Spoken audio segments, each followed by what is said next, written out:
everybody, welcome back to my channel. With spooky season thoroughly underway, I thought I would share with you one of my favourite garlands to make. And as you can see on the screen, there are quite a lot of spiders involved in this one. It's going to be a really simple one to make, so let's jump straight in.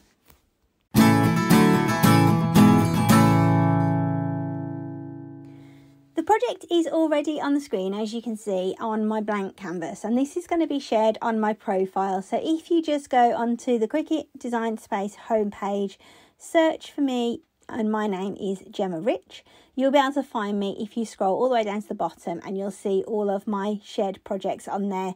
Please feel free to use them. Just so that you know, this is a Cricut Access subscription spider, so it may cost you 89p if you don't have a current subscription active.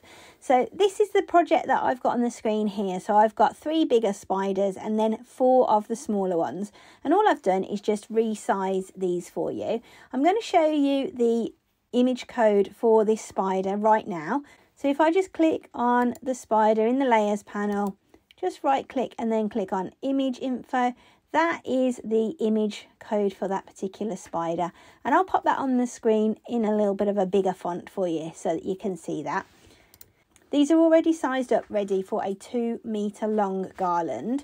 So if you want to make it smaller or make it any bigger, you may want to cut fewer or more of them. Let's just click on make it. Now, depending on what size of cardstock you're going to use to make these, you may want to rearrange them. So I'm just going to switch my material size to A4 because I'm going to be using A4 cardstock. And then because Cricut for some reason just make it very difficult for us when it comes to nesting, we are going to have to mess around with these a little bit to see if we can fit everybody in onto a couple of sheets.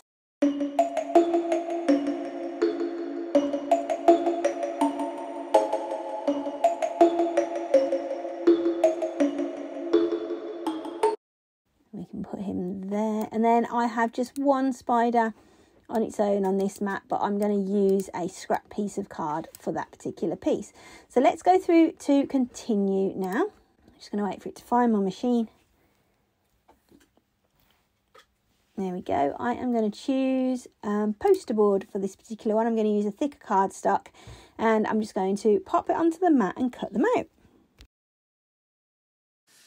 This is the cardstock that I like to use when I'm making these spider garlands. It's 270 GSM and it is pretty thick, so it's ideal for this sort of thing.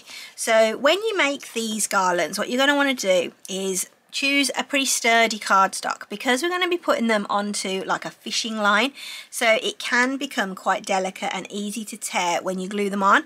So I would definitely recommend getting something that's around 270 to 300 GSM in card weight. I'm just going to pop this one onto the mat now. I'm using a standard grip mat today. The reason that I'm using a standard grip mat today is because I'm currently waiting on a delivery of light grips, and my one and only light grip that I have left needs a really good clean and a re-stick. So that is why. This one's actually not all that sticky anymore. I've used it for a few days now, so it's definitely getting some good use out of it. Okay, so I'm just back on the screen. I've got my material set to poster board, and that means that it's going to do 2 cuts of my material. So I'm going to pop my mat into the machine now and just cut these out, and then I'll come back to you when it's time to assemble. Just while that's cutting out, I'm going to get my glue gun plugged in and ready. This is the one that I use. It is actually cordless. You can take it off. It keeps sticking to its base. So it is cordless, but I do find it a bit stiff to take off of the base here. So what I tend to do, if I can get it back on, what I tend to do with it is just lift it up and do my gluing underneath, and then just pop it back onto its base. Just get that plugged in, and that's heating up now, ready. This is the monofilament fishing line that I'm going to be using today. It's £25. You don't need to use one that is this strong if you don't want to. It's just the one that I've got on hand. I do sometimes use a £7 one, and that is just as good for this sort of thing. It doesn't really need the strength, but I'm just using this one because it is the one that I've got on hand. Just be really careful when you are removing your spiders from the mat in case you damage their legs, because then that will damage the effect of your garland when it's done. Here's all my spiders then, and they're ready now to put together onto the garland. So as I said before, you're going to need some monofilament or fishing wire, and that's what this is here. So I like to just measure out about 2 meters of this. So I just do that by getting my ruler. So I just get my ruler. This is just a 30 centimeter ruler, and all I do is just do 30, 60, 90, 1.2 meters, 1.5 meters, 1.8 meters, and then that takes it there to 2 meters in length, and then I just snip that off.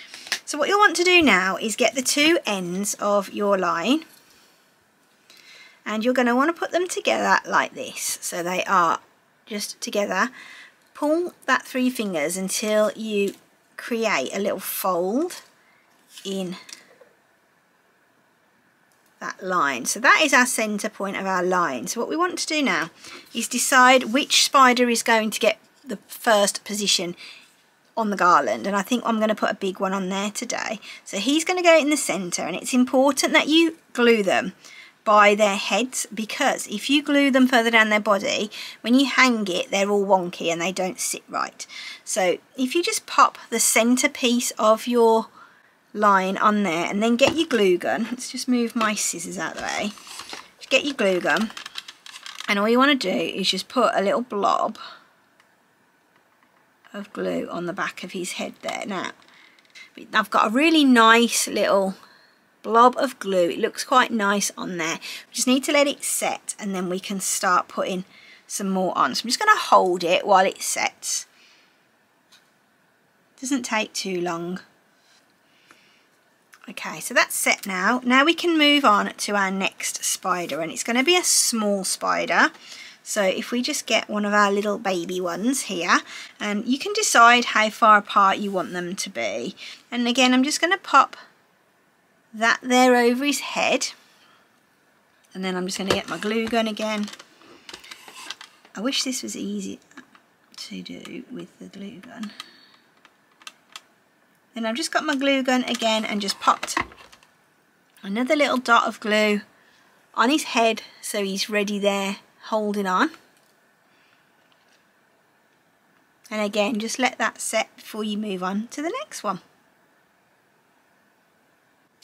Once you've got all of your spiders attached onto your line, you can hang them up just like I have, ready for Halloween. And they look amazing, and it's such a simple and easy garland to make. So I hope you've enjoyed this video. If you have, don't forget to subscribe. Drop any questions or comments that you have down below, and I'll do my very best to answer them. And I'll see you soon for another video. Thanks for watching. Bye!